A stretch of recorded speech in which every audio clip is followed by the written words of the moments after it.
وہ ایک بچہ آیا نا اپنی ماں کے لیے لباس لینے کے لیے، اور پہلے وہ گیا اپنے چچا کے پاس، اس کی ماں بیوہ تھی اور اس کا لباس پھٹ گیا تھا، اور وہ اپنے چچا کے پاس گیا تو اس نے دتکار دیا۔ ماں نے اس کو روکا تھا بیٹا نہ جانا، لیکن اس نے کہا کہ تیرے بدن کے اوپر جو لباس ہے وہ بھی پھٹ گیا اور جگہ جگہ سے جسم جھلک رہا ہے، تو میں اپنے چچا سے آپ کے لیے لباس لے کے آتا ہوں۔ پھر جو رویہ اس نے اختیار کیا تو واپس روتا ہوا آ رہا تھا، تو کسی نے راستے نے پوچھا کہ کیا ماجرا ہوا؟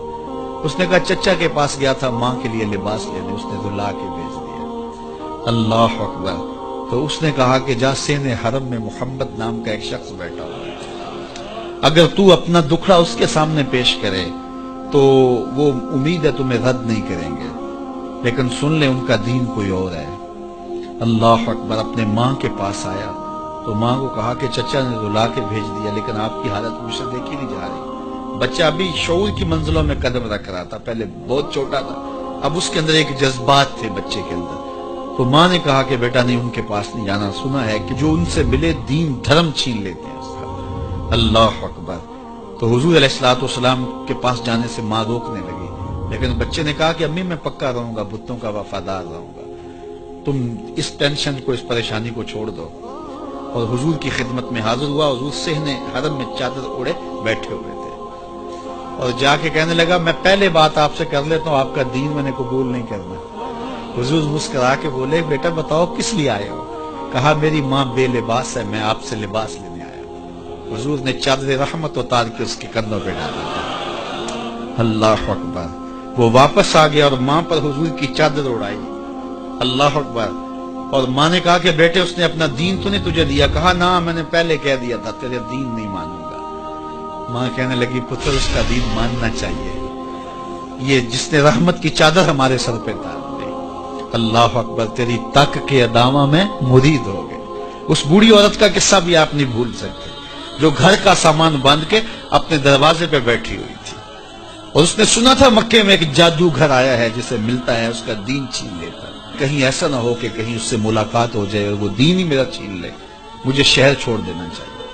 گھر کے تھڑے کے اوپر سامان باندھ کے بیٹھی ہے، حضور بھی گزرے، اس نے دیکھا تو کہا بھتیجے یہ سامان میرے سر پہ رکھ دے۔ حضور نے سامان اٹھایا، دیکھا تو بوجھل تھا، وزنی تھا، اور بڑھیا کو دیکھا تو کمزور تھی۔ وہ کہا کہ بڑھیا اگر چاہو تو جہاں چاہتی ہو میں خود نہ چھوڑا۔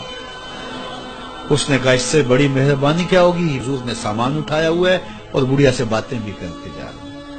تو بڑھیا کو کہا کیوں جا رہی ہے؟ اس نے کہا کہ سنا ہے یہاں ایک جادوگر ہے جو لوگوں کا دھرم لوٹ لیتا ہے، لوگوں کا دین لوٹ لیتا ہے۔ میں نے ساری زندگی بتوں سے وفا کی، میرے آباء و اجداد نے بتوں سے وفا کی ہے، میں چاہتی ہوں دین اجداد ہاتھ سے چھوٹ نہ جائے، آخر اس شہر میں رہتی ہوں کہیں مل نہ جائے۔